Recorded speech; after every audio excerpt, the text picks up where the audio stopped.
नमस्कार साथियों, स्वागत है आप सभी का एक बार फिर से एक नए सेशन में जिसका नाम है क्वाड्रेटिक इक्वेशन। चलिए, तो 10th क्लास का ये ज़बरदस्त टॉपिक जो आपके पेपर में हर साल पूछा जाता है और काफ़ी बहुत ज़्यादा इम्पोर्टेंट है। चलिए डिस्कस करते हैं आज के इस टॉपिक पर जिसका नाम है क्वाड्रेटिक इक्वेशन। जैसा कि आपको दिखाई दे रहा होगा स्क्रीन पर एक इक्वेशन लिखी हुई है a x square plus b x plus c is equal to zero. This is my standard quadratic equation. But आपको यहाँ ध्यान रखना है कि a is not equal to होना चाहिए जीरो, यानी a का मान जीरो के बराबर ना हो। अगर a का मान जीरो के बराबर हो जाएगा तो हमारा यहाँ पे हम कह सकते हैं सर जीरो इंटू में एक्स स्क्वायर प्लस के बी एक्स और प्लस के सी बराबर जीरो। तो एक्स स्क्वायर वाला पद ही जीरो हो जाएगा, तो फिर वो द्विघात समीकरण नहीं रहेगी। ठीक है, तो इसीलिए कहा गया है कि क्वाड्रेटिक इक्वेशन में जो स्क्वायर वाला गुणांक है वो जीरो के इक्वल नहीं होना चाहिए। चलिए, तो मेरे साथियों देखिए क्वाड्रेटिक इक्वेशन का हमने एक ये जो है हमने जनरल फॉर्मूला बता दिया, आपको याद रखना है। ठीक है, आइए आगे बढ़ रहे हैं। देखिए और क्या कहेंगे, सीधा चलते हैं एक्सरसाइज 4.1 पे। अब हम डिस्कस करेंगे आपके वो इम्पोर्टेंट क्वेश्चन जो आपके पेपर में आते हैं। ठीक है, जैसा कि आपकी स्क्रीन पर लिखा हुआ है, जांच कीजिए कि क्या निम्न द्विघात समीकरण है। बहुत सारे क्वेश्चन हैं इसमें, देखिए पहला, दूसरा, तीसरा, चौथा, पांचवा। आपको इसमें चेक करके बताना है कौन सा द्विघात समीकरण है या नहीं। तो सबसे पहली बात यह है, द्विघात समीकरण में जैसा हमने आपको बताया वैसा ही आपको ध्यान रखना है। अगर आपसे देखिए अगर ये कहा जाए कि सर इसके एग्जाम्पल बताएं द्विघात समीकरण के, तो हम बहुत सारे एग्जाम्पल कह सकते हैं। एक्स स्क्वायर प्लस के 5x प्लस के 6 इज इक्वल टू जीरो, ये द्विघात समीकरण है। इसके अलावा हम और भी बहुत सारे एग्जांपल ले सकते हैं। एक्स स्क्वायर प्लस के 5 बराबर जीरो, ये हमारा द्विघात समीकरण है। ठीक है, या इसके अलावा हम एक्स स्क्वायर माइनस के 4 इज इक्वल टू जीरो, ये हमारा द्विघात समीकरण है।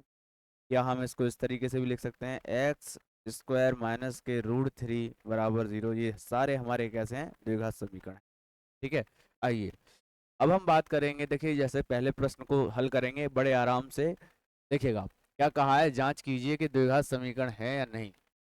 क्या ये जो आपकी स्क्रीन पर दिखाई दे रहा है ये द्विघात समीकरण है या नहीं। तो भाई इसको सबसे पहले हम सरल करेंगे, सिंप्लीफाई करेंगे। देखो किस तरीके से इसको ए प्लस बी होल स्क्वायर से खोलते हैं, तो ये हो जाएगा एक्स स्क्वायर प्लस वन का स्क्वायर वन होगा प्लस के 2 इंटू एक्स इंटू 1 और इजिकल टू ये 2 का मल्टीप्लीकेशन होगा 2x माइनस का 6, 2 3 जा 6। ठीक है ना, ये हो जाएगा एक्स स्क्वायर, ये हमारा हो जाएगा प्लस के 2x, क्योंकि 2x, और देखिए ये इधर आएगा तो माइनस का क्या हो जाएगा 2x प्लस का 1 और प्लस का 6 इज इक्वल टू जीरो।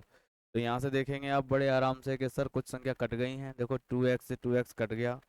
अब हमारे पास क्या शेष रह गया उसको नोट कर लीजिए कि आप कहेंगे कि सर ये रह गया एक्स स्क्वायर और प्लस का 7 इज इक्वल टू जीरो। तो this is my quadratic equation. जैसा कि मैंने आपको बताया द्विघात समीकरण, भाई अगर आपसे कोई पूछे तो a x square plus b x plus c, ये हमारी मानक द्विघात समीकरण है। ठीक है, या हम इसके एग्जाम्पल बतौर देख, लेकिन आप इसे नहीं कहेंगे। अगर a x plus b y plus c, ये हमारी द्विघात समीकरण नहीं है, ये दो चर वाले देखिए समीकरण है, जैसा कि हमने इससे पहले वाले चैप्टर में पढ़ के आ रहे हैं। ठीक है, आ जाइए अब हम बात करेंगे नेक्स्ट क्वेश्चन पे। देखिए इसमें क्या कहा है कि बताना है कि क्या ये द्विघात समीकरण है। ये भी बिल्कुल सिमिलर क्वेश्चन है, आपको बस इसका गुणा करना है और खुद करेंगे। ठीक है ना, एच डब्ल्यू में लिख लेना, बड़े आराम से आपको बस गुणा करना है, कुछ नहीं है। और वैसे भी ये दिखाई दे रहा है ये द्विघात समीकरण ही है। आ जाओ अब देखिएगा आगे। अब हम बात करते हैं, देखो अगले प्रश्न पर। यहाँ पर हमें ये बताना है कि ये द्विघात समीकरण है या नहीं।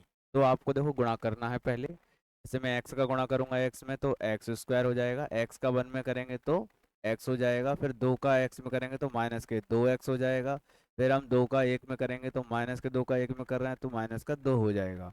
अब x का x में करेंगे एक्स स्क्वायर होगा, फिर प्लस के 3x हो जाएगा, फिर माइनस का x हो जाएगा, फिर माइनस का 3 हो जाएगा। ठीक है, आइए कुछ संख्या कट गई क्या, हाँ कट गई। एक्स स्क्वायर से एक्स स्क्वायर कट गया। अब आपके बीच में इक्वल टू का साइन है। अब पहली बात आप मुझे ये बताइए कि क्या इस इक्वेशन में एक्स स्क्वायर का पद बचा है, नहीं बचाना। तो आप कह दो क्या ये द्विघात समीकरण होगा, आप कह दोगे नहीं सर। ठीक है, द्विघात समीकरण नहीं होगा, क्योंकि द्विघात समीकरण में एक्स की पावर 2 तो होनी चाहिए, जिस जो कि इसमें नहीं है।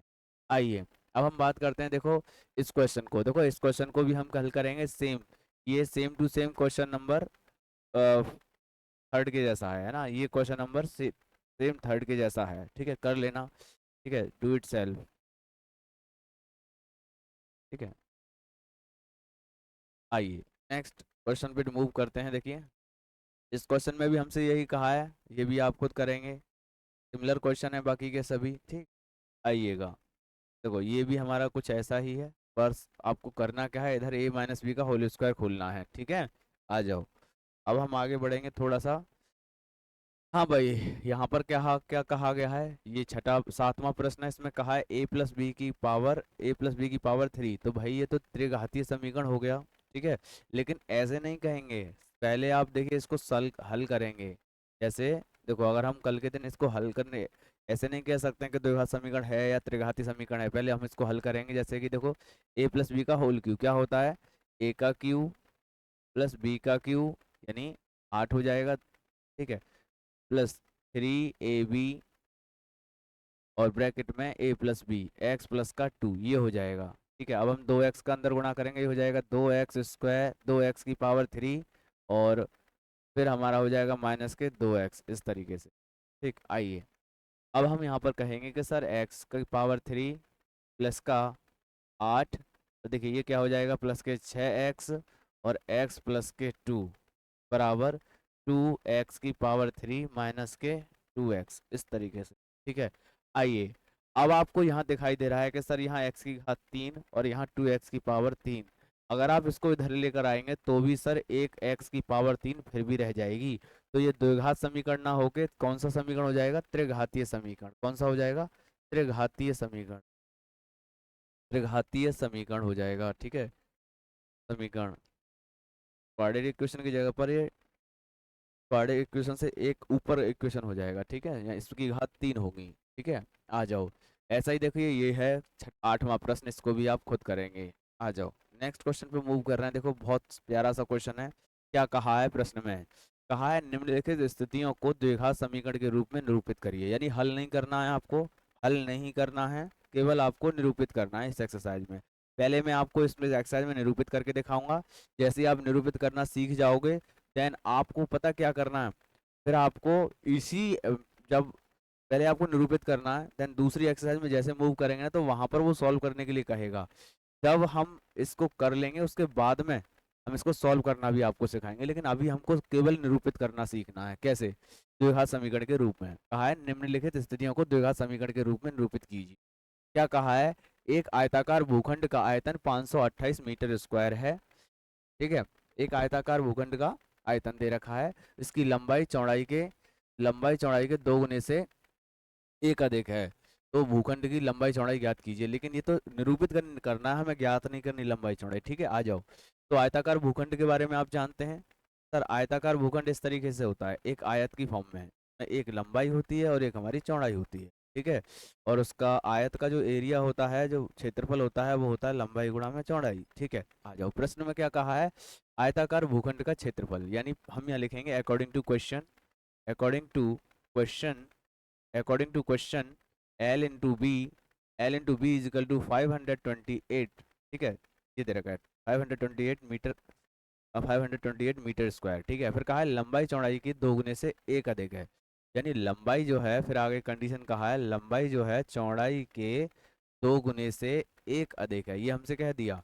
अब हम ये वैल्यू कहाँ करेंगे, पुट कर देंगे, पुट इन वन, वन किसे कह रहे हैं, इसे कह रहे हैं, ठीक है। आ जाओ, यहाँ पर हम पुट कर रहे हैं, किसे पुट कर रहे हैं, एल की जगह पर लिख रहे हैं 2b प्लस का 1, और इनटू में हमारे पास क्या है b, और बराबर में क्या है 528, ठीक है, इस तरीके से। अब हम b का गुणा करेंगे तो ये हो जाएगा 2b² प्लस के b माइनस के 528 बराबर 0, बस इट इज एनफ, इतना हमको करना है मेरे भाई। ये क्योंकि उसमें कहा गया है कि प्रश्न में आपको केवल निम्न स्थितियों को द्विघात समीकरण के रूप में निरूपित करना है, बस आपको हल नहीं करना है, ठीक है। हम चाहें तो अब इसको देखो, अगर हम चाहें तो इसको क्या कर सकते हैं, फैक्टराइजेशन कर सकते हैं, गुणनखंड कर सकते हैं द्विघात समीकरण के, और b का मान आ जाएगा, जो b का मान आएगा वही हमारा क्या होगा, चौड़ाई हो जाएगी, क्योंकि b यहाँ पर l इंटू लेंथ है ना, b इंटू ब्रेथ होता है ना। इसी तरीके से हम लंबाई चौड़ाई ज्ञात कर सकते हैं, बट हमसे कहा नहीं है उसने, हमें तो बस द्विघात समीकरण बनाना था, द्विघात समीकरण हमने बना दिया है। ठीक है भाई, आ जाओ। अब आप मूव करेंगे, देखो नेक्स्ट क्वेश्चन पे। नेक्स्ट क्वेश्चन में क्या कहा है, दो क्रमांक, देखो इंग्लिश और हिंदी दोनों में भी है, और दोनों को जिस लैंग्वेज को प्रेफर करते हैं उस लैंग्वेज से पढ़ेंगे। ठीक है, तो जितने भी यूपी बोर्ड के विद्यार्थी हैं उनके वो भी कर सकते हैं इसमें ना। चलो, इसमें क्या कहा गया है, the product of two consecutive positive integer is 306, we need to find the integer, वही है। ठीक है, हम यहाँ पर ऐसा करते हैं, लेट मान लेते हैं, let two consecutive positive integer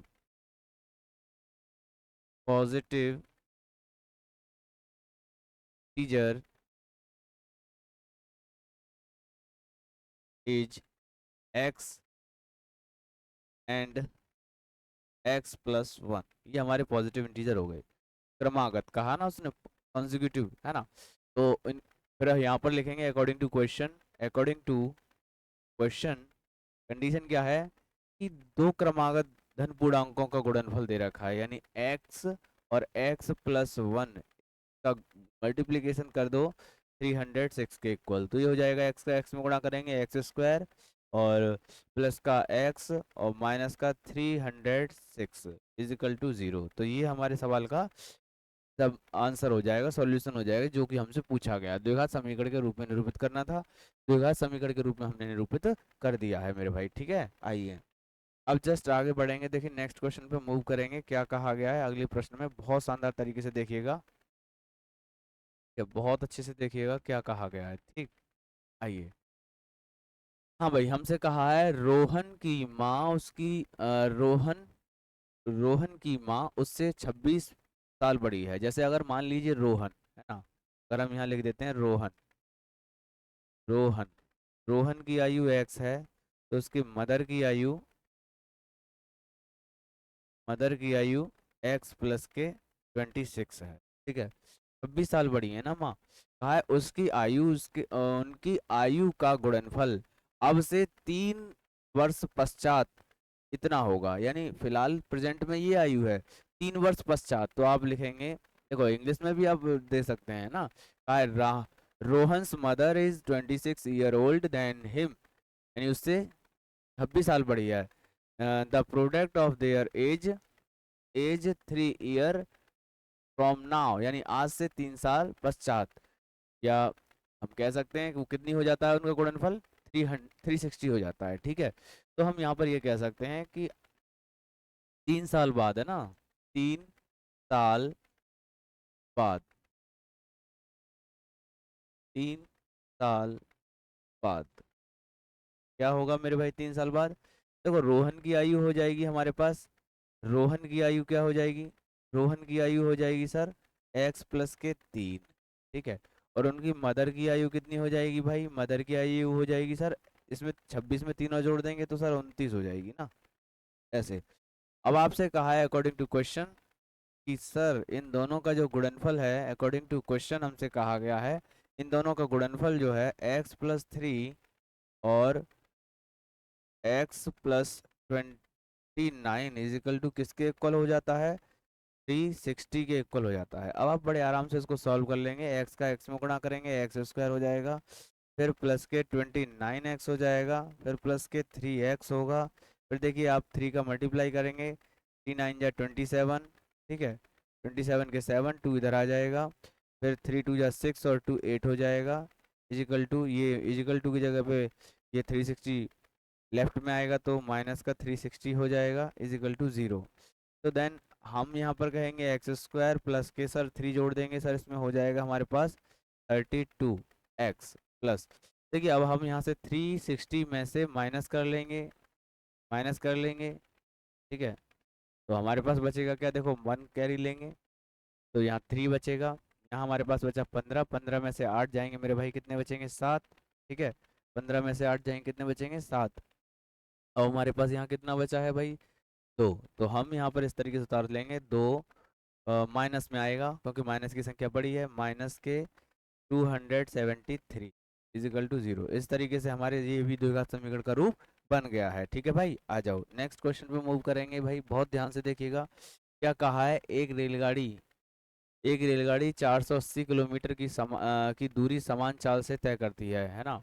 यदि उसकी चाल 8 किलोमीटर पर घंटा कम होती होती तो उस दूरी को तय करने में 3 घंटे अधिक लेती। यानी चाल अगर कम होती रेलगाड़ी की तो समय ज्यादा लगता, सीधी सी बात है। तो कहा है रेलगाड़ी की चाल बताइए। तो मेरे भाई रेलगाड़ी की चाल हमने मान लिया एक्स। और हम ये कहेंगे let speed of train is equal to X. ठीक है, दोनों से समझ जाएंगे अच्छी तरीके से। अब हम यहाँ पर एक ही शब्द लिखेंगे, according to question. According to question, प्रश्न के अनुसार। ठीक है, आपको पता है स्पीड बराबर क्या होता है, स्पीड बराबर डिस्टेंस अपॉन टाइम होता है ना, डिस्टेंस अपॉन टाइम। या अगर हम ऐसे कहें कि सर जी टाइम बराबर क्या हो जाएगा, टाइम बराबर क्या हो जाएगा, टाइम बराबर हो जाएगा सर डिस्टेंस अपॉन में स्पीड, डिस्टेंस अपॉन में स्पीड। तो यही नियम ध्यान रखेंगे। ठीक है, पहले हम जो है हर बार जब चल रहे हैं, जैसे 800 480 हम चले, अगर हम कम स्पीड से चलेंगे तो ज़्यादा समय लगेगा, तो हम x माइनस के 8, फिर जो समय इतने में लगा है उतने, अगर हम रेगुलर स्पीड से चलते तो हमारा x अपॉन 480 में x इजिकल टू पहले जो समय लगा और जो अब समय लग रहा है उसमें कितने का कह रहा, 3 घंटे अधिक है। तो बस ये आ गया। अब हम इसको बस क्या करेंगे भाई, जस्ट सॉल्व कर लेंगे। x-8 और 1 अपॉन में x बराबर 3/480। अब इसको सॉल्व कर लीजिए क्रॉस गुणा करके। ठीक है, इतना तो आप कर ही लेंगे। ठीक है ना, आइए आगे बढ़ेंगे भाई, जल्दी से आइएगा। देखिए अब हमारी यहाँ तक ये हो गई हमारी एक्सरसाइज 1.4.1 खत्म। ठीक है, तो उम्मीद करता हूँ आपको ये क्लास जो है बहुत अच्छी लगी होगी। तो इस प्रकार की वीडियो को अच्छे से देखिए, सुनिए और समझिए कि सवाल में क्या किया गया है। ठीक है, जो भी क्वेश्चन कराए गए हैं इन क्वेश्चन में मैं आपको पहले बता दिया है मैंने, एक बार फिर से बता दे रहा हूँ। इन क्वेश्चन में हमको द्विघात समीकरण को, उस समस्या को सॉल्व करने के लिए नहीं कहा था, बस उस समस्या का द्विघाती समीकरण रूप बनाने के लिए कहा था, जो कि हमने बना दिया है।